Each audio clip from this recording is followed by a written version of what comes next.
What up, world? Established Rich coming right back at you. And tonight, we gotta talk about a man who left too soon. A man who changed the sound of a city, but never got the flowers he deserved while he was still here. I'm talking about Rich Homie Quan, a real Atlanta original, a voice that defined the era. And now his life, his struggles, his legacy are all being honored by the Trap Museum. Because the Trap Museum ain't just about a building, it's a place where stories can live forever. And now Quan's story, a story of pain, truth, talent, will forever be a legend in the city. A late Atlanta-based rapper and award-winning recording artist is being celebrated with an exclusive exhibit.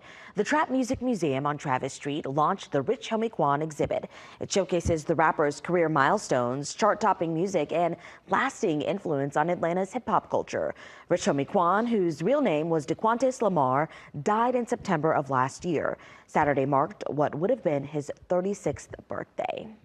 Rich Homie Quan passed away in September 2024 at just 34 years old. The medical examiner ruled it an accidental overdose. And let's keep it real. This is another death from the opiate crisis that's been going through our community like the angel of death. And his father said something that stuck with me. He said a lot of men carry a lot of things, especially black men. And if you don't get help, it can lead to death. That line, that's not just a quote, that's a warning. It's a message to every brother who out here trying to hold it all together and ain't got nobody to talk to. Rich Homie Quan wasn't just a rapper. He was a sound. He was a bridge between street rap and melody. When you heard Quan, you knew it was Quan. Songs like Type of Way, Flex, Lifestyle, they all were anthems. Those were songs that defined the 2010s in Atlanta. And here's the truth. A lot of these newer artists, they stand on the shoulders of the sound Quan created. They borrow his cadence, his tone, his pain, but he never got the credit. Now listen, I've heard people say maybe he was blackballed. Maybe it was politics. Maybe he stepped on the wrong toes. But I'll tell you what it definitely was. It was unfinished because Quan was too talented to be cut short like that. Rich Homie Quan should be a legend you see on festival stages right now. He should have been in that conversation next to Future and Young Thug and Lil Baby. But instead, his story got cut short.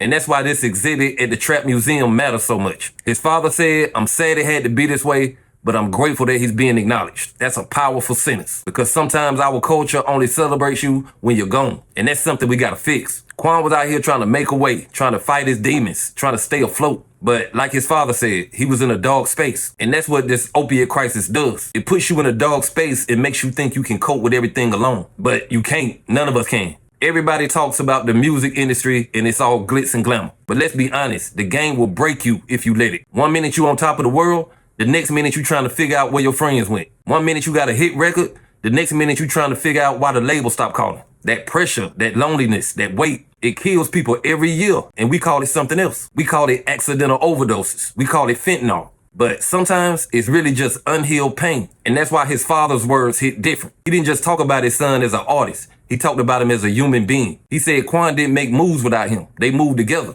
And you can hear the love in that, but you can also hear the loss. And that's why I gotta say this. To all the fathers, brothers, homies out there watching this, check on your people, man. Even the ones who look like they got it together. Because sometimes the smile you see is a cover for the storm you can't feel. Listen, Atlanta owes Rich Homie Quan a lot because he was part of that wave that made the world pay attention to the city. And even if the industry didn't always show him love, the streets did, the people did, the culture did. Because you can't talk about trap music without talking about Rich Homie Quan. And that's why it hurt to lose him so young. His death was a reminder, not just about addiction, but about mental health. About how black men suffer in silence because we taught to be strong all the time. But sometimes being strong means asking for help. Sometimes being strong means saying I'm not okay. And that's why his story can't just be about how he died. It's got to be about why he died and how we can stop this from happening again. This fentanyl crisis is real. It's hitting our communities harder than ever. And the saddest part is, it's hitting the ones that seem to be fine. Because when the lights go out and the noise quiets down, that's when you hear your demons the loudest. And if you ain't got nobody to talk to,